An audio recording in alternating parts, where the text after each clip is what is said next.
The excitement around your visit, Holy Father, must be attributed not only to your role as Pope. If you read the book of Romans, it's clear that salvation is not by obedience to the law, but by the grace of God through faith in Jesus Christ. So it's not by works, it's by faith that one is saved.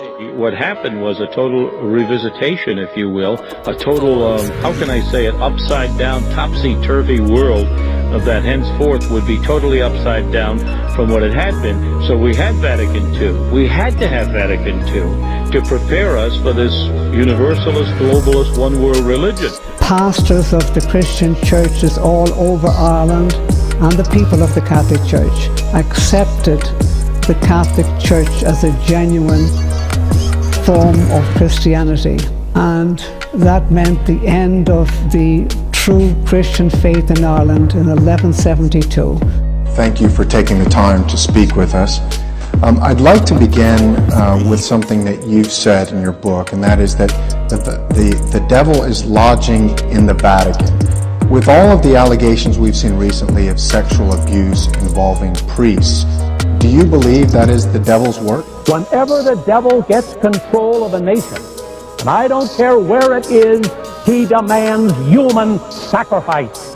That is the price that those who give themselves to the devil must pay. The true Christian church recognized this effort, and because they had the unction of the Holy Spirit, they weren't beguiled by the tricks of trying to Judaize the church. However, there were a mass of people who were nominal Christians, who were attracted by the popularity of the Christian church and the novelty and the merits of what the Christian church represented. Well, yes, the devil tempts everyone. He tempts everyone in every environment. In particular, he tempts those on top, in politics, in economics, and sport. And naturally, he tempts above all the religious leaders. So you shouldn't be surprised if the devil tempts those in the Vatican. Mr. Klovenbach is, of course, the Jesuit general. He commands his staff, which consists of his assistants, 7 or 8 of them. One of them is his confessor. He has an advisor, and then he has his assistants that are over various continents. And then underneath those assistants are the provincials. The provincials report to their assistants. The assistants report then to the Jesuit general. And that's how they keep tabs on all the intelligence and what's going on in all the nations of the world. There were factions of the Christian church which developed into this Jewish sort of Christianity.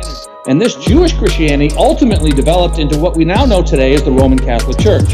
And the Roman Catholic Church is essentially Judaism for Gentiles. Right? And if you understand the nature of Judaism, when the Jews were freed from the Babylonian captivity, they brought with them the witchcraft that they learned from the Babylonians. And they inculcated that witchcraft into what we call today Judaism. You hear a lot of people that they'll call in on the talk shows and they'll say, oh, the Vatican's in charge, the Vatican's in charge, the Vatican is running the world system. It's the Jesuits, Eric John Phelps says it's the Jesuits are running the show. But when you actually look at what's happened in the Vatican since World War II, it has taken a distinctly pro-Jewish, pro-Zionist. Oh, absolutely, yeah. And that was planned that way, by the way. As I mentioned, the play The Deputy and the psychological impact it had on the whole world, and why it was written and produced, that turned everything upside down, particularly aimed at the church, the Catholic Church. Some people in the church, when they talk about the devil and they talk about Satan, they use it as a metaphor for the weakness of human beings. You're talking about something very real, aren't you? The Jesuits were the foremost in the Counter-Reformation in Hungary. They set about successfully reconverting people from the Christian faith back to Romanism, and the golden age of biblical faith in Hungary was lost. According to Solzhenitsyn, the communists have already killed 66 million of their own people in Russia, either through war, execution, or slave labor camps. That is the price that the communists paid to Lucifer and to his Antichrist.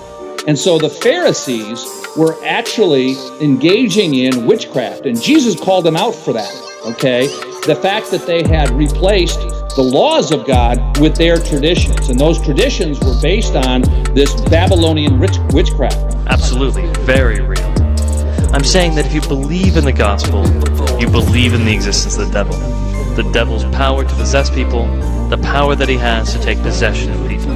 John Paul I, I mean, it's well known now at this time that he had every intention to clean the Masons out of the Vatican. But of course, they murdered him first. They killed him within 33 days. The World Bank will see to it that every other nation is brought to its knees through inflation, through a huge national debt. Everybody will be enslaved to this World Bank, whose chief executive is the Antichrist. Now, the Jesuits are essentially a priesthood which is answerable to the Pope. All right, they are not answerable to any of the regional cardinals. They are answerable directly to the Pope, and they are the militia of the Roman Catholic Church, of the Vatican. If you look up Khazaria, you will find that there were many Jews who lived in Khazaria. Khazaria was a Gentile nation composed of white Gentiles, and there were also black Gentiles there. There were also Jews there who conducted commerce. And now we have another Jesuit, Pope Francis. He makes no bones about the fact that he was trained a Jesuit, and he still is very much a Jesuit and acts very much like a Jesuit. They're part of a conspiracy against God and man. And so the Jesuits are a crypto-Jewish organization, and they basically control the Roman Catholic Church. Can you imagine if the full weight and force and power of the Vatican was to debunk Zionism and the Holocaust, which they never They wouldn't dare. They wouldn't dare. No, but what I'm saying is, can you see how subordinate the Vatican is to Judaism? Oh, absolutely is. Yeah, there's no question about it. I mean, it has been, as I said, since the Vatican II. Pope Francis presenting the Roman Church as if it were a genuine Christian church, and the world bowing down to it, and people accepting Romanism. The doctrines of the Jesuit, they actually hold the Jesuit general in higher esteem and higher authority over the Pope. And the Jesuit generals, typically, they refer to him as the Black Pope.